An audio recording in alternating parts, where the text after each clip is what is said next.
On their wedding day, most couples exchange vows of love and loyalty.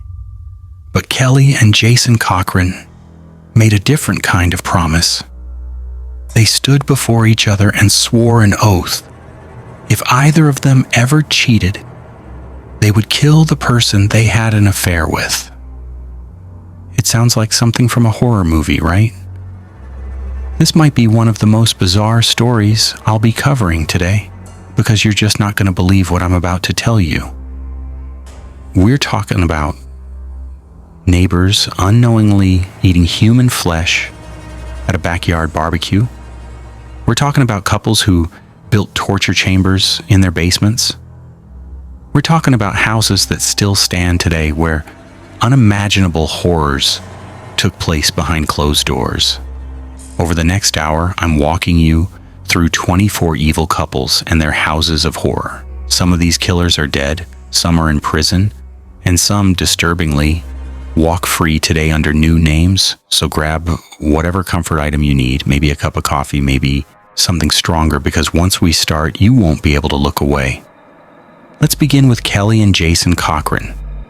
Case 1. Kelly and Jason Cochran. The house at 1054 14th Avenue in Iron River, Michigan looks like any other home in this quiet, rural town in Michigan's Upper Peninsula. There's nothing about the exterior that screams horror. No broken windows, no overgrown yard. Just a normal house where normal people might live. But in October 2014, something happened in that basement that would make this address infamous forever. Kelly and Jason Cochran were childhood sweethearts from Indiana who married young. They seemed like the perfect couple until you learned about the pact they made on their wedding night. The promise was simple and terrifying. If either of them cheated, they would kill the person they cheated with. It wasn't a joke. It wasn't said in anger. It was a mutual agreement they both believed in. By 2014, Kelly was having an affair with a man named Christopher Reagan. He was 51 years old, and Kelly told him she was leaving Jason for him.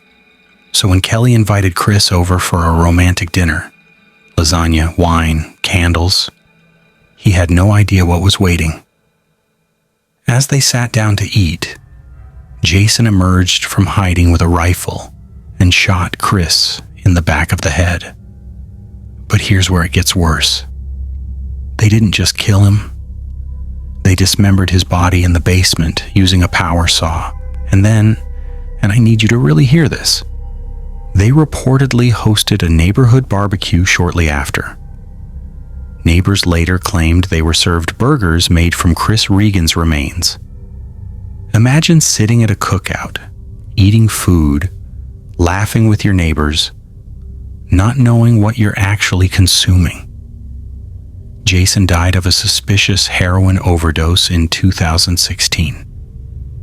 During the investigation, Kelly's stories began to unravel.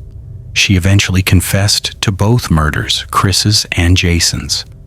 She claimed she killed Jason in revenge for him taking the only good thing in her life. Kelly is serving life without parole in a Michigan prison. The house still stands. Case 2. Fred and Rose. West 25. Cromwell Street in Gloucester, England was a multi-story terraced house that functioned as a guest house. Travelers would rent rooms, students would stay there between semesters.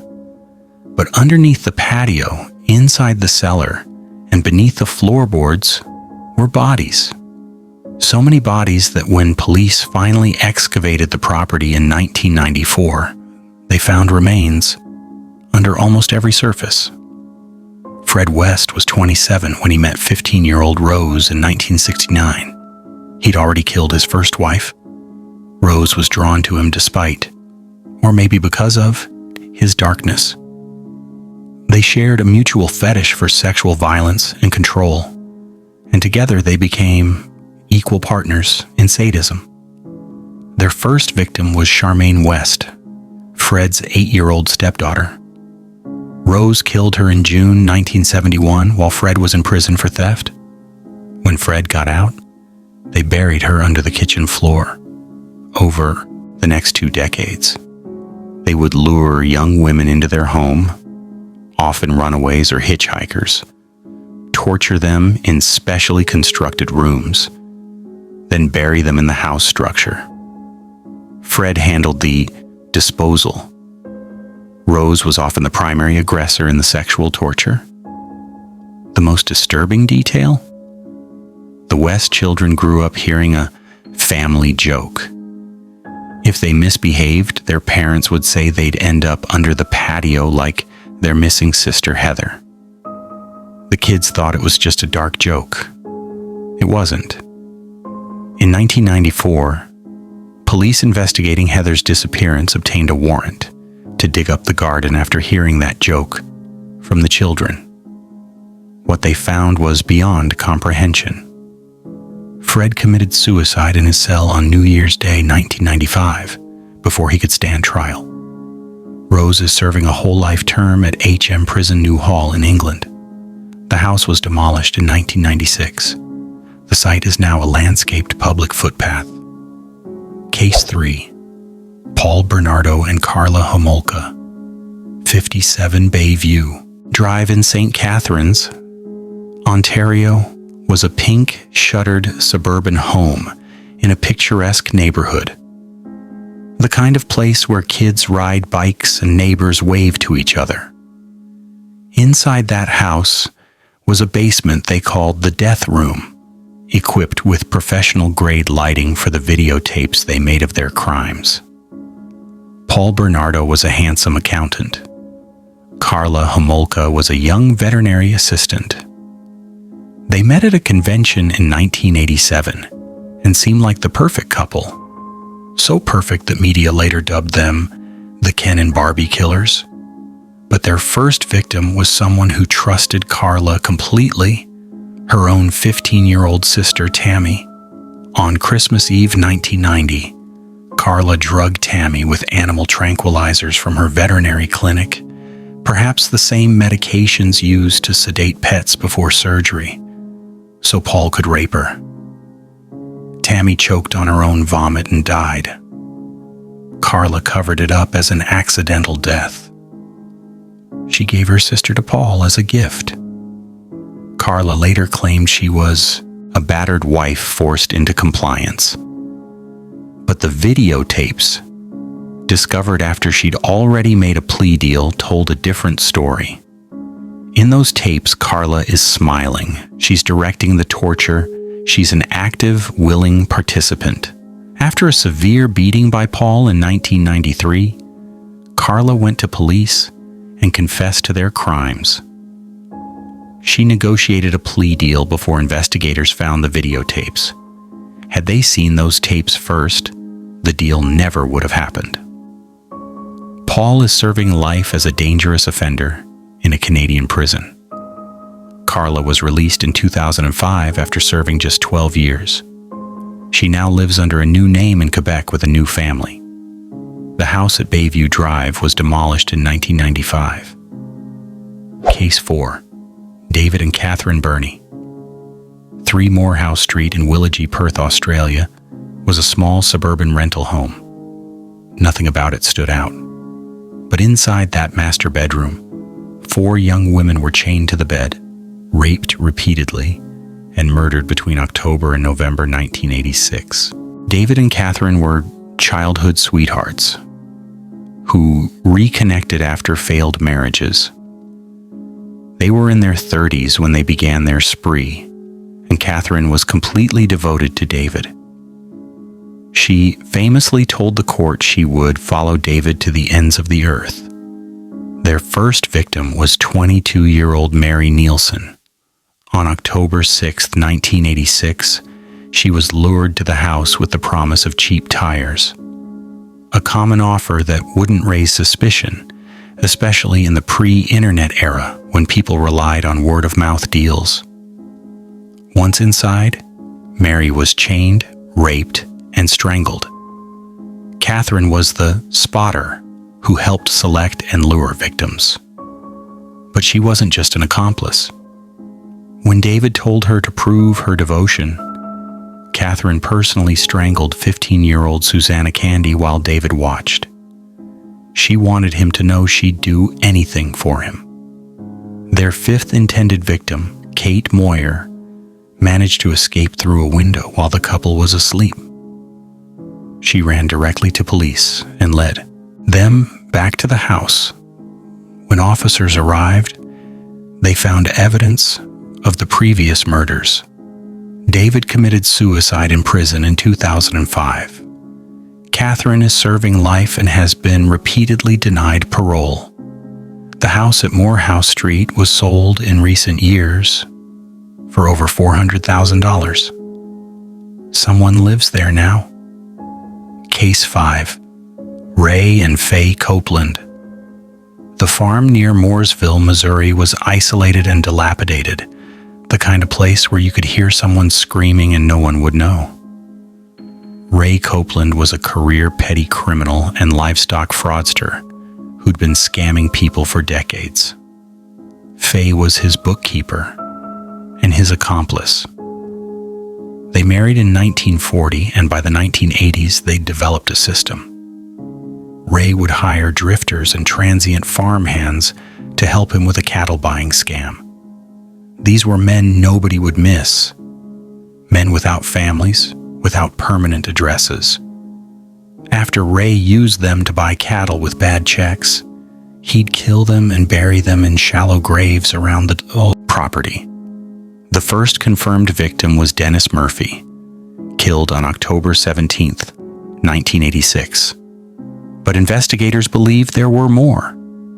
Men whose disappearances were never reported because nobody knew they were gone.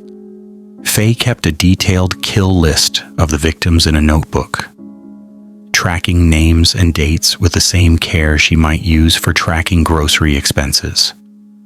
But the most disturbing detail? Faye made a patchwork quilt using the clothing of the murdered farmhands. She stitched their shirts and pants into a blanket, a twisted memorial to the men they'd killed. A farmhand named Jack McCormick escaped after Ray tried to kill him. He called a Crime Stoppers hotline, and when police arrived at the farm, they found bodies buried near the barn and at the bottom of a well. Ray died of natural causes on death row in 1993. Faye's sentence was commuted to life, and she died in a nursing home in 2003 after receiving medical parole. She was in her 80s by then.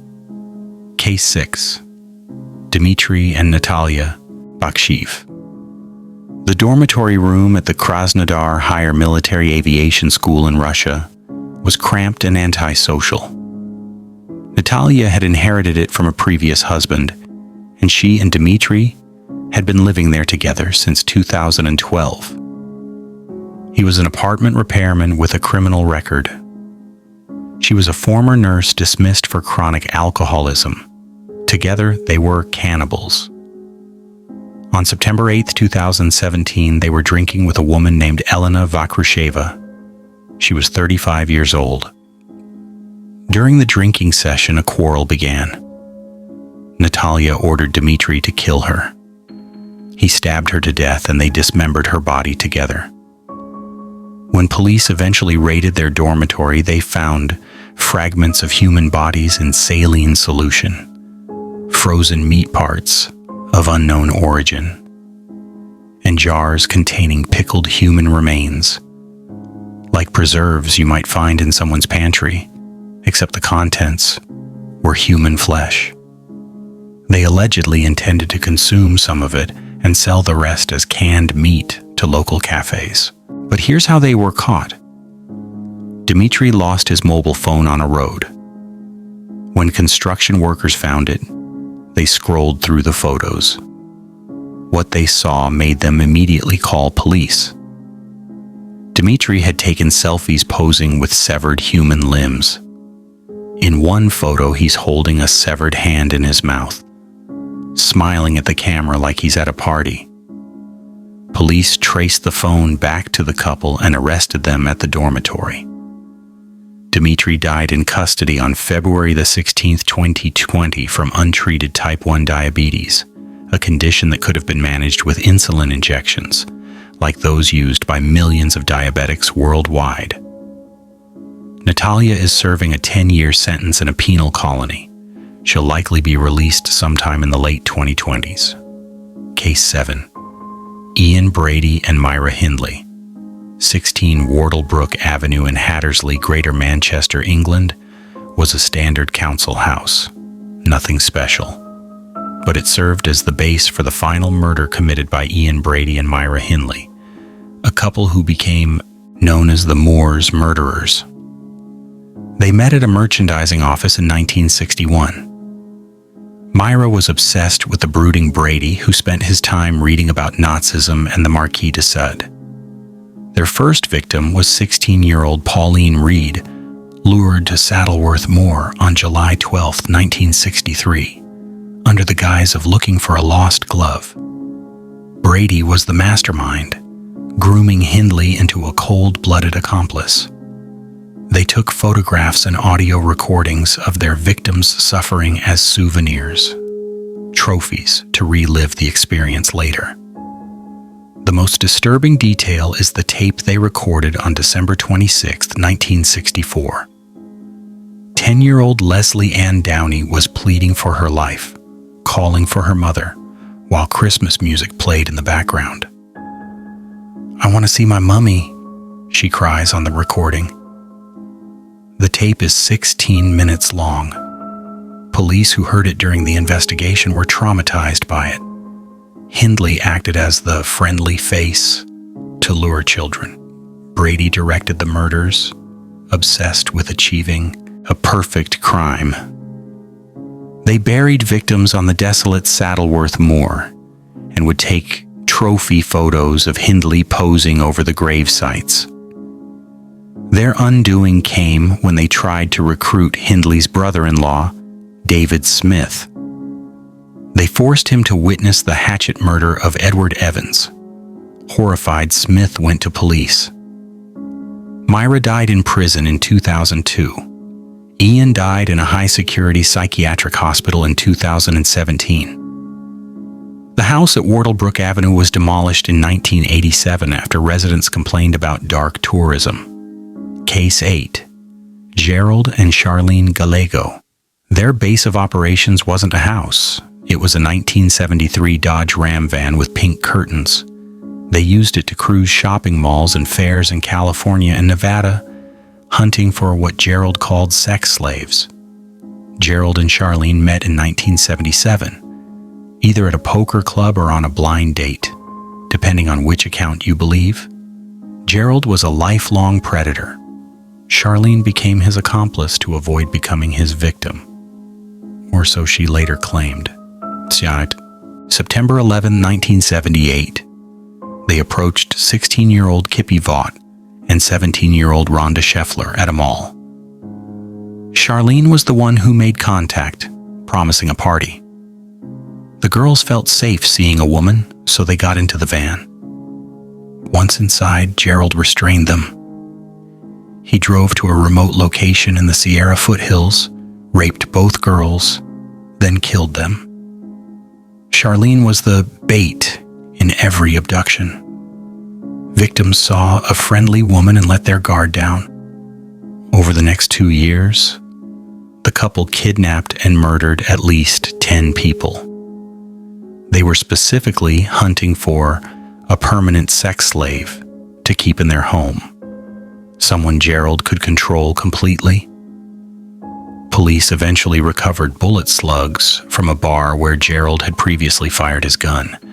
The bullets matched those found in victims' bodies. Ballistics evidence, processed through systems similar to modern forensic databases, linked Gerald to multiple crime scenes. Gerald died of cancer on death row in 2002, but here's what will make your blood run cold.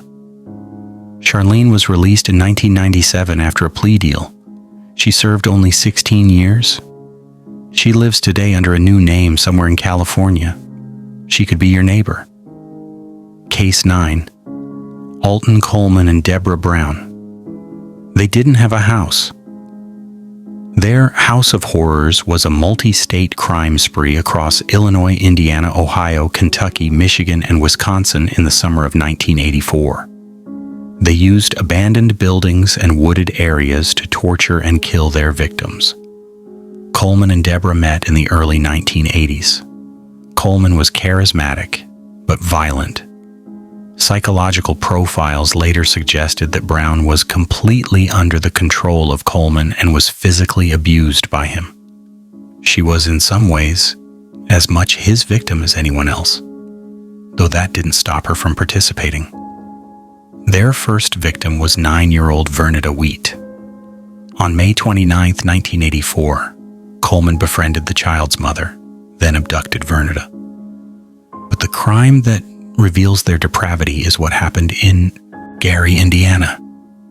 Coleman told 2 young girls they were going to play a game. Then he shredded their clothes and stomped them to death while Brown watched. Over 7 weeks, they left a trail of bodies across 6 states. The FBI launched a massive manhunt. Coleman made the FBI's 10 most wanted list. In July 1984, a motorist from Coleman's old neighborhood spotted them in an Evanston, Illinois park and called police. When officers arrived, they arrested Brown first. She led them to Coleman.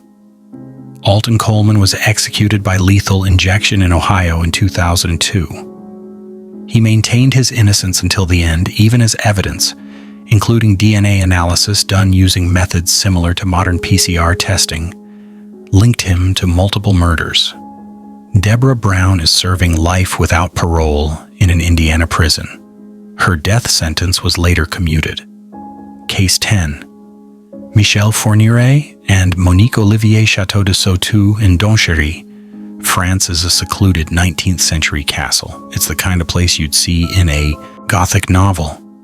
Stone walls, vast grounds, hidden rooms. Michel Fourniret purchased it with stolen money, and he buried bodies in those grounds. Michel and Monique met through a pen pal ad while Fourniret was in prison for sexual assault. Think about that. She knew what he was before they ever met in person, and she agreed to help him find virginal girls if he killed her first husband. He never did, but she helped him anyway. Their first victim was 17-year-old Isabelle Laville, killed on December 11th, 1987. Olivier's role was essential. She would ask young girls for directions while Fourniret hid in the car. When the girl approached, he'd grab her. Fourniret was obsessed with purity. He would force Olivier to check if victims were virgins before he assaulted them. A grotesque ritual that added another layer of horror to already unimaginable crimes. They used Rohypnol to sedate victims. The same drug that's gained infamy as a date rape drug, often dissolved in drinks at parties. Once sedated, Fourniret would rape and strangle them, often with Olivier's active assistance or supervision. In 2003, a 13-year-old girl escaped from Fourniret's van in Belgium and provided a detailed description. After a year of silence and custody, Olivier finally broke and confessed that her husband had been killing for decades. Michel died in custody in 2021. Monique is serving life with a 28-year minimum term. She was convicted again in 2023 for further complicity. The castle still stands, a monument to their crimes. Case 11. James Marlow and Cynthia Kaufman. They were transient, moving between relatives' homes and motels across California in 1986. Their horror wasn't a single house, but a series of kidnapping locations, ATMs, dry cleaners, parking lots, where they snatched women in broad daylight. James Marlow and Cynthia Kaufman met in May 1986 in Arizona, shortly after Marlow was released from jail for stealing his ex-wife's car. Within weeks, they were traveling together, bonded by heavy methamphetamine use. a drug that can cause paranoia and violent behavior, as documented in numerous medical studies. As a wedding gift, Kaufman received a tattoo on her buttocks that read, "Property of the Folsom Wolf," Marlow's nickname from his time in Folsom Prison. That tattoo serves as a chilling symbol of the total psychological and physical ownership Marlow held over Kaufman. Their first victim was 32-year-old Sandra Neary, killed on October 11, 1986. But their method was consistent. Target women alone in parking lots, kidnap them to motels, sexually assault them, and strangle them. Marlow reportedly enjoyed hunting his victims. In November 1986, they kidnapped 20-year-old Corinna Novus. After killing her, they went to her apartment to find her PIN for her ATM card, a detail that shows how their crimes were partly motivated by financial desperation. They were arrested on November 14, 1986. A checkbook belonging to Corinna was found in a dumpster along with papers bearing their names. Kaufman immediately confessed, but claimed battered woman syndrome. In jail, though, she reportedly told an informant that she actually enjoyed the killings. James is on death row in California. Cynthia is on death row at Central California Women's Facility, the first woman sentenced to death in California after the 1977 reinstatement of the death penalty. Case 12. Charles Starkweather and Carol Ann Fugate. 924. Belmont Avenue in Lincoln, Nebraska, was the Fugate family home. On January 21, 1958, Charles Starkweather went there and murdered Carol's mother, stepfather, and 2-year-old half-sister.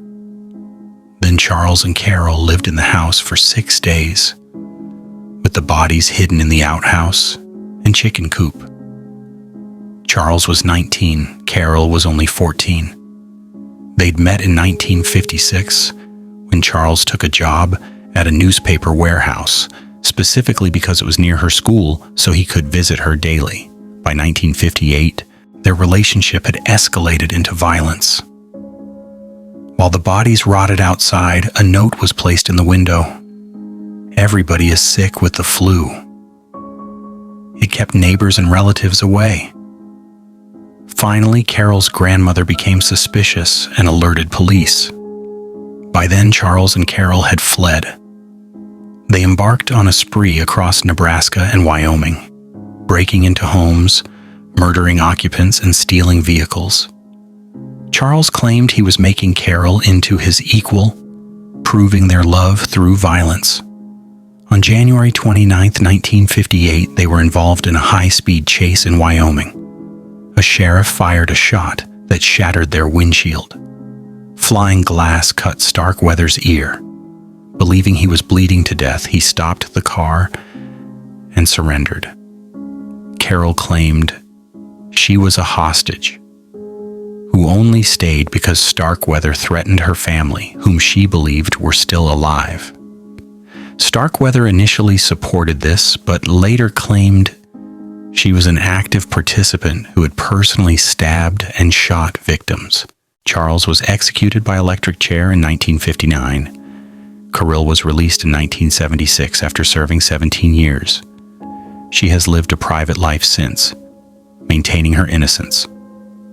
The original Fugate home was later demolished. Case 13, Jasmine Richardson and Jeremy Steinke.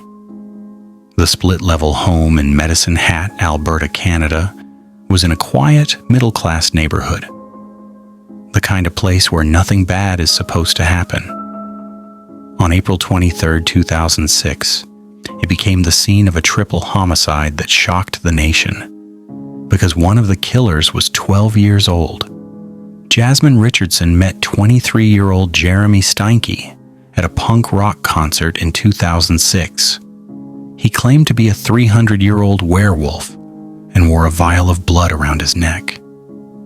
Jasmine was drawn to his darkness, and her parents disapproved.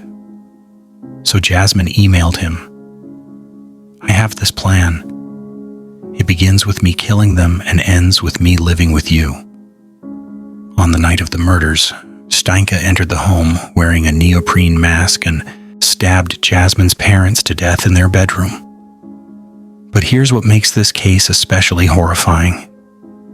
Jasmine herself went upstairs and killed her 8-year-old brother Tyler. She later said it would be too cruel to leave him alive without parents. His jugular vein was severed in his bedroom. 2 hours later, they were seen kissing and laughing at a restaurant. The next morning, a neighborhood boy looked through the Richardsons' window and saw the bodies. Police tracked the couple to a nearby town where they were found together. Investigators also found a stick figure drawing Jasmine had made depicting her family's murder, evidence of premeditation. Jeremy, who now goes by Jackson May, is serving a life sentence. But Jasmine Richardson was released in 2016 after serving 10 years in custody. Her record was expunged in 2020. She is the youngest person in Canada ever convicted of multiple first-degree murders. She's free now, living somewhere under a new identity. Case 14, Michael Bear and Susan Carson. The shared apartment in Haight-Ashbury, San Francisco, was where Michael Bear and Susan Carson lived in the late 1970s and early 1980s. They were self-described vegetarian Muslim warriors who believed they had a mission to exterminate witches. They met in 1977, both already involved in counterculture and drug use. They formed a spiritual bond based on a shared delusion that they were holy warriors chosen to eliminate evil from the world. Their first victim was their roommate, 23-year-old Karen Barnes. Susan decided Karen was a witch who was draining her of yogic powers, a paranoid delusion possibly fueled by their heavy drug use. They stabbed her and hid her body in the basement, wrapped in a blanket. Over the next few years, they traveled between San Francisco and rural marijuana farms, killing those they deemed evil. They shot a farm worker. They murdered drivers who picked them up as hitchhikers. And they wrote a manifesto that included a kill list with President Ronald Reagan and entertainer Johnny Carson on it. In 1983, while hitchhiking, they were picked up by John Charles Hellier. Mid-drive, Susan decided he was a witch. A physical struggle broke out in the moving car on Highway 101. Passing motorists saw the fight and the subsequent shooting on the roadside. They called police. Officers engaged the Carsons in a high-speed chase. The chase ended when the couple crashed Hellier's car and were apprehended at gunpoint, their vehicle surrounded by police with weapons drawn. Both Michael and Susan are serving multiple life sentences in California. They remain incarcerated to this day, still believing in their delusional mission. Case 15, Suzane von Richthofen and the Cravignos brothers. The wealthy estate in Sao Paulo, Brazil, was a luxury mansion with a swimming pool and an advanced alarm system. Suzane von Richthofen lived there with her parents until she let her boyfriend and his brother inside to kill them. Suzane met Daniel Cravignos, her aero modeling instructor, in 1999. Her wealthy parents strongly disapproved of the relationship due to Daniel's lower social standing and drug use. Instead of breaking up with him, Suzane planned her parents' assassination so she could claim her inheritance. On October 31st, 2002, Suzane disconnected the mansion's alarm and opened the door for Daniel and his brother Christian. While she waited downstairs, the brothers used iron bars to bludgeon her parents to death in their beds. They staged a break-in by scattering papers and stealing jewelry and cash. Here's the detail that reveals her coldness. hours after her parents were buried, Suzane was seen celebrating her 19th birthday with friends by the pool, showing no emotion whatsoever. Police were suspicious immediately. The break-in didn't make sense because the alarm had been disconnected from the inside and the family dog hadn't barked.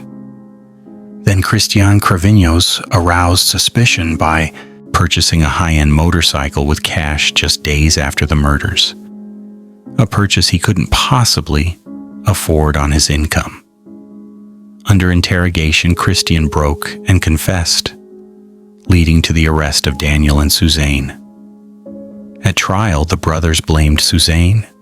Suzane blamed the brothers. But the evidence showed she was the mastermind. Suzane was released on parole in 2023 after serving 21 years. Daniel was also released on parole. The mansion still stands in São Paulo, a reminder of the night greed destroyed a family. Case 16. Erika and Benjamin B.J. Sifrit penthouse, 506 at the Atlantis condominium in Ocean City, Maryland, had a spectacular view of the Atlantic Ocean. It was supposed to be a vacation rental, a place where people made happy memories. Instead, on Memorial Day weekend 2002, it became a slaughterhouse. Benjamin was a former Navy SEAL trainee. Erika was a college basketball star who owned a scrapbook store.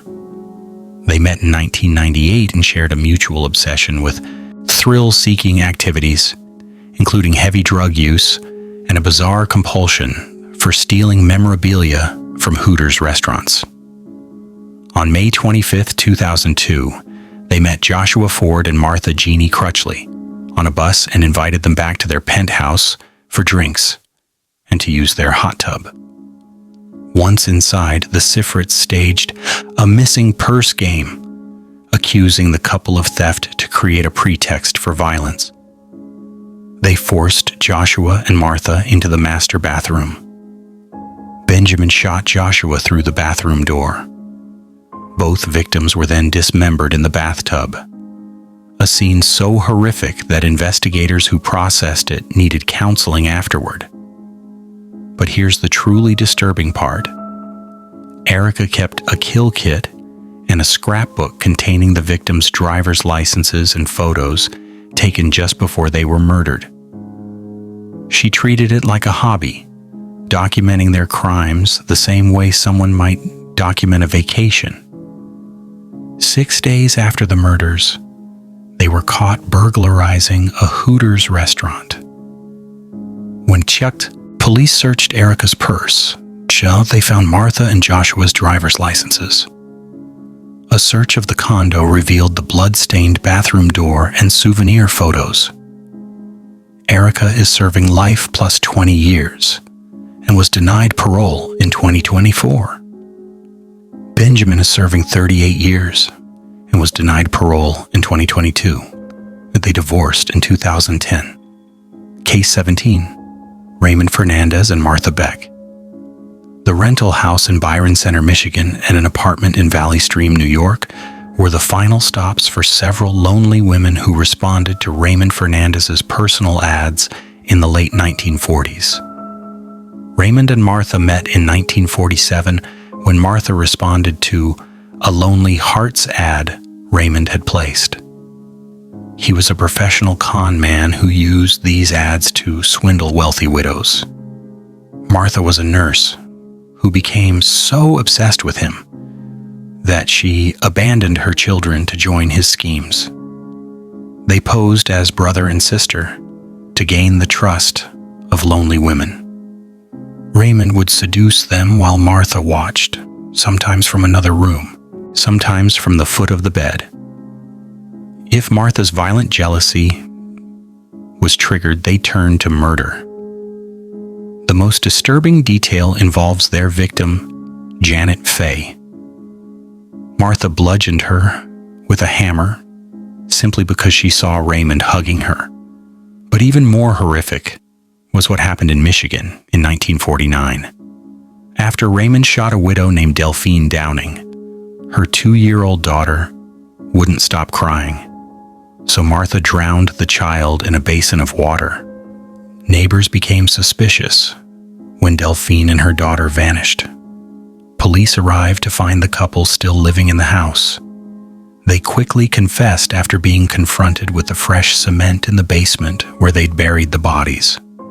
Both Raymond Fernandez and Martha Beck were executed via electric chair at Sing Sing prison on March 8, 1951.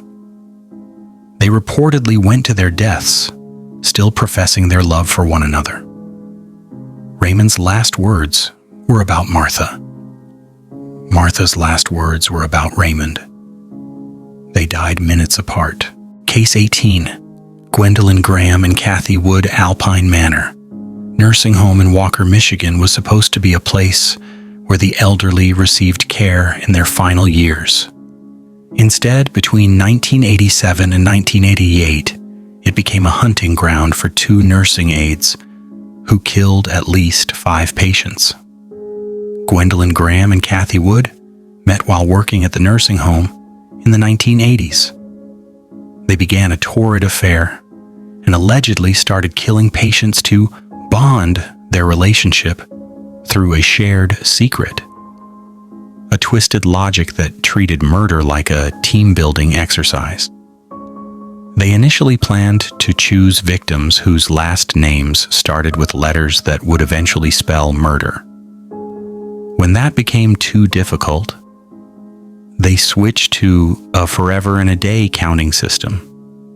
They targeted elderly, incapacitated patients suffering from Alzheimer's, people who couldn't fight back, couldn't call for help, couldn't even remember what was happening to them. The murders took place in the private rooms of these defenseless patients. Graham would suffocate them with washcloths, while Wood stood watch. They believed that sharing this dark secret would cement their relationship and prevent either from ever leaving. But relationships based on horror don't last. The couple broke up in 1987, and in 1988, Kathy Wood felt guilty or sought revenge and told her ex-husband about the murders. He eventually went to the police. Kathy took a plea deal, testifying that Graham was the actual executioner. Graham received 5 consecutive life sentences. But here's what will disturb you. Kathy Wood was released on parole in 2020 after serving only 29 years of a 40-year sentence. She walks free today, possibly working in healthcare again under supervision. Case 19. Alvin and Judith Neely. The Romulus Motel in Rome, Georgia looked like any cheap roadside stop where travelers rest for the night. But in September 1982, Room 7 became a torture chamber where a 13-year-old girl named Lisa Ann Milliken spent the final hours of her life. Judith Adams was only 15 when she met 27-year-old Alvin Neely. He married her in 1980, transforming a troubled teenager into what prosecutors would later call his programmed killing machine. Alvin was a violent drifter who beat Judith regularly, breaking her down psychologically until she became an extension of his darkest fantasies. On September 25, 1982, they abducted Lisa from a mall arcade in Rome, Georgia. The young girl thought she was getting a ride home. Instead, they drove her to the Romulus Motel in Alabama, where they held her captive for 3 days. What happened in that room haunts investigators to this day. Judith didn't just participate, she experimented. She injected Lisa multiple times with liquid plumber drain cleaner in her neck, arms, and buttocks, testing whether the chemical would kill her. When the drain cleaner failed, Judith shot the girl in the back and threw her body into Little River Canyon, where Lisa died from exposure and her injuries. A month later, they attempted to abduct an engaged couple. When Judith shot John Hancock, he survived and led police directly to them. Judith was arrested on October 9, 1982. She was 18 years old. At trial, Judith claimed Alvin controlled her completely through violence and psychological abuse. The jury didn't buy it. She became the youngest woman sentenced to death in the United States at that time. Alvin pleaded guilty in Georgia to avoid execution and died in prison in 2005. Judith's death sentence was commuted to life in 1999 after national outcry over executing someone who committed murder as a teenager. She remains incarcerated in Alabama and was most recently denied parole in 2023. Case 20. Doug Clark and Carol Bundy. The apartment near the Sunset Strip in Los Angeles looked ordinary from the outside. Inside, Doug Clark kept severed heads in the freezer next to frozen dinners and ice cream, treating them like groceries from the local Safeway. Doug Clark was a narcissistic factory worker with a fantasy. He wanted to feel a woman's vaginal contractions as she died. Carol Bundy was an overweight nurse with thick glasses who was so desperate for love that she helped make his fantasy real. They met at a country western bar in 1980, and within weeks, she was purchasing the guns he'd used to kill. In June 1980, they cruised the Sunset Strip in Clark's Buick, hunting sex workers and runaways. Women's society had already forgotten. Clark would shoot them in the car, sometimes mid-act, to satisfy his necrophilia fetish. He'd bring their heads home, and Carol would help him clean them, applying makeup like she was preparing them for a macabre photo shoot. The most disturbing detail? Clark kept the heads in their freezer for days, removing them to apply fresh makeup and perform sex acts while Carol watched or participated. She later told police she thought this meant he truly loved her, but Carol became the weak link.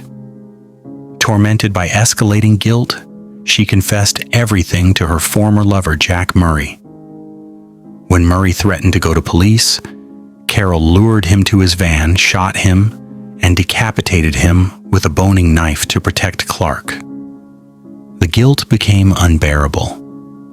On August 11, 1980, Carol called a nurse friend and confessed. Police arrested them at their apartment that same day. Carol immediately testified against Clark to avoid the death penalty. Doug Clark died on San Quentin's death row in October 2023. Carol died in prison in 2003 from heart failure. The freezer where they stored their trophies was destroyed as evidence. Case 21. Janice and Danny Buttram. The Scottish Inns Motel in Somerville, Georgia, was a place where truckers stopped for cheap rooms and quick sleep.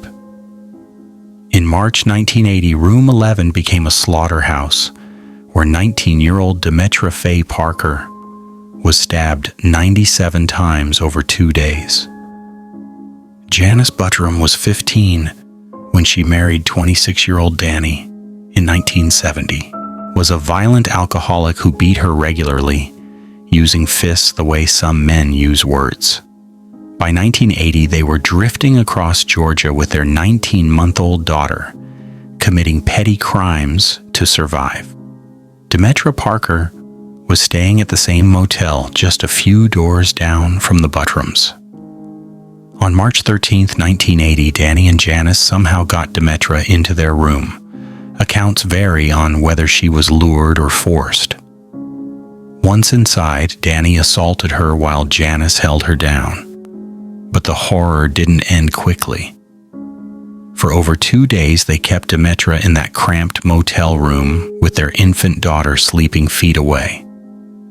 Danny tortured her with systematic brutality. Janice later admitted to stabbing Dmitri herself as part of the chaotic attack.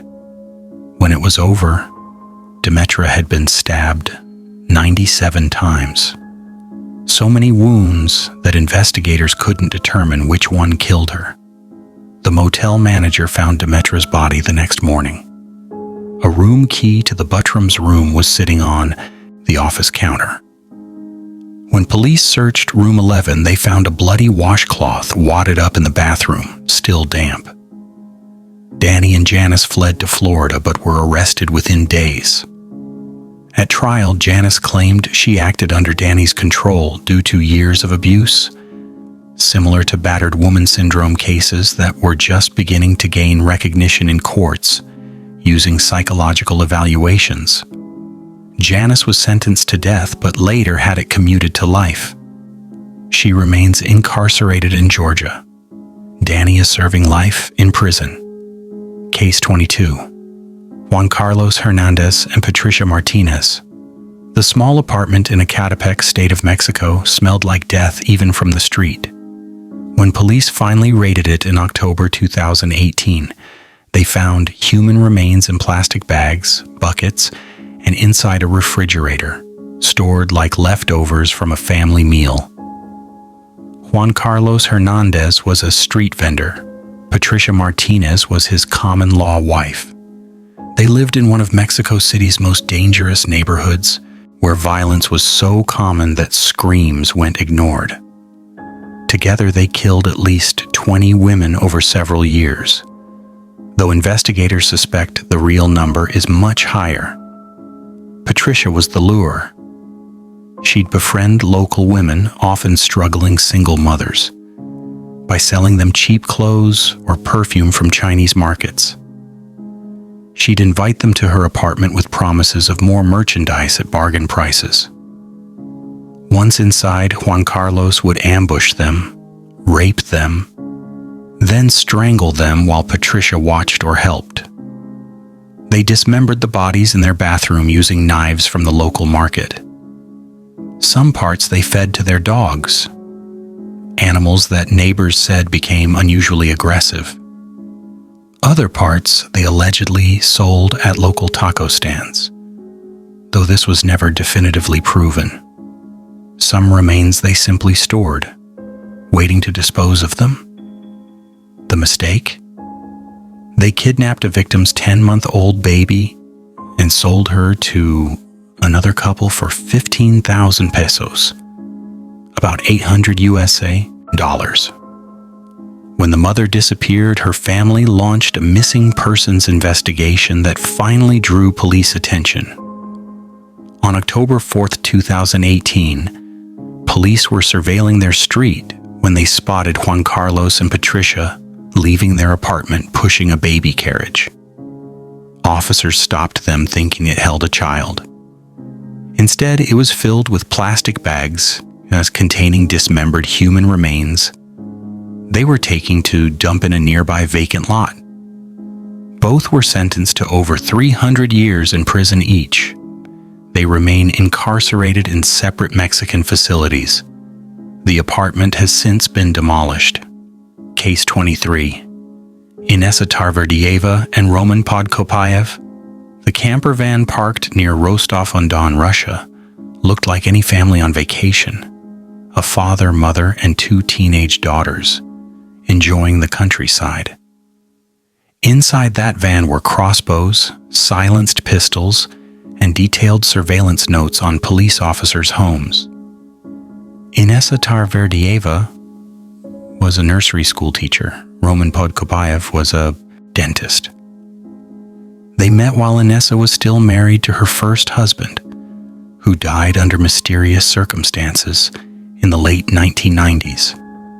Together with Inessa's 2 daughters, they became a family of killers who operated for nearly a decade, targeting middle-class homes and police officers across southern Russia. They called themselves the Amazon Gang, a reference to the female warriors of mythology. Their method was precise and cold. They'd pose as camping tourists, scouting neighborhoods for weeks. Roman taught the girls to shoot using both conventional firearms and crossbows, weapons that could kill silently, like modern compound bows used in hunting. They specifically targeted police officers' families, believing this gave them access to weapons and sent a message to law enforcement. They used silencers on their pistols and sometimes crossbows to murder entire families in their sleep, including children. They'd steal weapons, electronics, cash, and bizarrely mundane household items like underwear and kitchen utensils, as if taking trophies from each kill. Investigators believe they killed at least 30 people, though the true number may be higher. They claimed they didn't just kill for money. It felt like going to work, they later told interrogators. On February 24, 2013, after robbing a home, Roman and his daughter Victoria were riding a scooter when police stopped them for a routine traffic check. Roman immediately opened fire, killing one officer. The other officer returned fire, killing Roman on the spot. Victoria was wounded but survived. She led police to their nearby campsite, where Inessa and her younger daughter were arrested. Officers found a massive cache of stolen weapons and evidence linking them to dozens of unsolved murders. Inessa is serving 25 years in a Russian penal colony. Both daughters received reduced sentences as minors. Case 24.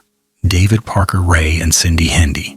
The property at 912 Riverside Drive in Elephant Butte, New Mexico, looked like a typical mobile home with a large trailer parked behind it. But that trailer, which David Parker Ray called his toy box, was a $100,000 custom-built torture chamber equipped with surgical tools, mirrors, and a gynecological exam table. David Ray was a park ranger and mechanic. Cindy Hendy was a woman drawn to his darkness when they met in 1996.